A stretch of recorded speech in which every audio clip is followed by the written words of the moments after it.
Postal బ్యాలెట్లో Telugu Desam party అభ్యర్థులు దూసుకుపోతున్నటువంటి పరిస్థితి కనిపిస్తుంది. పోస్టల్ బ్యాలెట్లో విజయసాయిరెడ్డి వెనకబడినటువంటి పరిస్థితి అయితే మనకు కనిపిస్తుంది. ఇక రాజమండ్రిలో భారతీయ జనతా పార్టీ ఎంపీ అభ్యర్థి పురంధేశ్వరికి లీడ్ స్పష్టంగా కనిపిస్తూ ఉంది.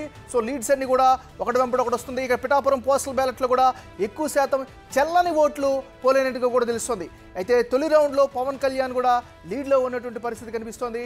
సో ఓవరాల్గా చూసుకున్నట్లయితే గొల్లప్రోలు, కొడవలి, చందుర్తి, దుర్గాడ గ్రామాల్లో ఆధిక్యతనైతే సాధించుకున్న పరిస్థితి కనిపిస్తుంది. మరోవైపు విజయవాడ పార్లమెంట్లో కేసీనేని చిన్ని ముందంజలో ఉన్నట్టుగా ఇప్పటివరకు వస్తున్నటువంటి అప్డేట్లు తెలుస్తుంది. ఇక 1200 ఓట్లతో ఆయన కేసీనేని చిన్ని ఆధిక్యంలో ఉన్నట్టుగా కనిపిస్తోంది. మరోవైపు నరసరావుపేటలో కూడా తెలుగుదేశం పార్టీ ఎంపీ అభ్యర్థి లావు శ్రీకృష్ణదేవరాయలకు కూడా లీడ్ కొనసాగుతున్న పరిస్థితి కనిపిస్తుంది. మరోవైపు అనంతపురం అర్బన్లో తెలుగుదేశం పార్టీ అభ్యర్థి దగ్గుబాటి ప్రసాద్ ఆయన కూడా లీడ్లో ఉన్నారు. ఇక మైదుకూరులో కూడా తెలుగుదేశం పార్టీ అభ్యర్థి పుట్ట సుధాకర్ యాదవ్ కూడా ముందంజలో ఉన్నటువంటి పరిస్థితి కనిపిస్తుంది.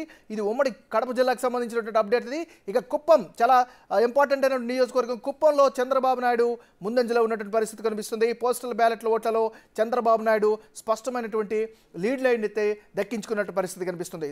1549 ఓట్ల ఆధిక్యంలో చంద్రబాబు నాయుడు కుప్పంలో కొనసాగుతున్నటువంటి పరిస్థితి కనిపిస్తుంది. ఇక పక్కన ఉన్నటువంటి నంద్యాల పార్లమెంట్ కూడా చూస్తున్నా. నంద్యాల పార్లమెంట్లో తెలుగుదేశం పార్టీ అభ్యర్థి బైరెడ్డి శబరి 113 ఓట్ల ఆధిక్యంలో కొనసాగుతున్నటువంటి పరిస్థితి కనిపిస్తుంది. సో 175 నియోజకవర్గాలకు సంబంధించిన అప్డేట్స్ ఒక తర్వాత ఒకటి వస్తుంది. ఇక గజపతి నగరం నియోజకవర్గం చూస్తే గజపతి నగరంలో తెలుగుదేశం పార్టీ అభ్యర్థి ముందంజలో ఉన్నటువంటి పరిస్థితి కనిపిస్తోంది.